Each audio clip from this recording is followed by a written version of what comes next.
ભારતીય રેલવે દ્વારા જાહેર કરવામાં આવેલી આ એક ખૂબ જ મોટી અને મહત્વની તક છે. 22,000 જેટલી જગ્યાઓ પર ભરતી થવાથી લાખો યુવાનોને રોજગારીની તક મળશે. ખાસ કરીને લેવલ 1 ગ્રુપ ડી પદો માટેની આ ભરતીમાં વિવિધ કેટેગરીના ઉમેદવારો અરજી કરી શકશે. આ ભરતી પ્રક્રિયાને સમજવા માટે કેટલીક મુખ્ય વિગતો નીચે મુજબ છે. ભરતીની મુખ્ય વિગતો. વિગત માહિતી. જાહેરાત ક્રમાંક CEN 09/2025.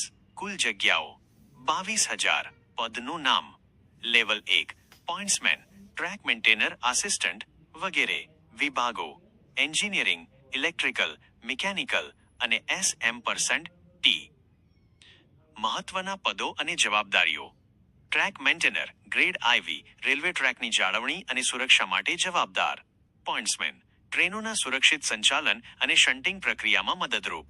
આસિસ્ટન્ટ વિવિધ વિભાગો, વર્કશોપ, લોકો શેડ અને સિગ્નલિંગ વિભાગમાં ટેકનિકલ સહાય પૂરી પાડવી. અપેક્ષિત લાયકાત અને પસંદગી પ્રક્રિયા. સામાન્ય રીતે રેલવે લેવલ 1ની ભરતી માટે પસંદગી પ્રક્રિયા તબક્કાવાર હોય છે. 1. CBT computer base test, computer આધારિત લેખિત પરીક્ષા જેમાં ગણિત, સામાન્ય વિજ્ઞાન અને રીઝનિંગ પૂછાય છે. 2. PET ફિઝિકલ એફિશિયન્સી ટેસ્ટ, શારીરિક ક્ષમતા કસોટી જેમાં વજન ઊંચકીને દોડવું અને નિયત સમયમાં અંતર કાપવાનું હોય છે. 3. દસ્તાવેજ ચકાસણી અને મેડિકલ, દસ્તાવેજોની ખરાઈ અને રેલવેના ધોરણો મુજબ શારીરિક સ્વસ્થતાની તપાસ.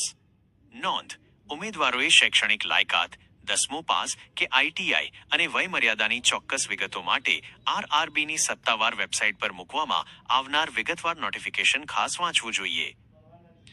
શું તમે આ ભરતી માટેની પરીક્ષા પદ્ધતિ, સિલેબસ અથવા શારીરિક કસોટી PETના ચોક્કસ નિયમો વિશે વધુ જાણવા માંગો છો? હું તમને તૈયારી માટેના પ્લાનિંગમાં પણ મદદ કરી શકું છું.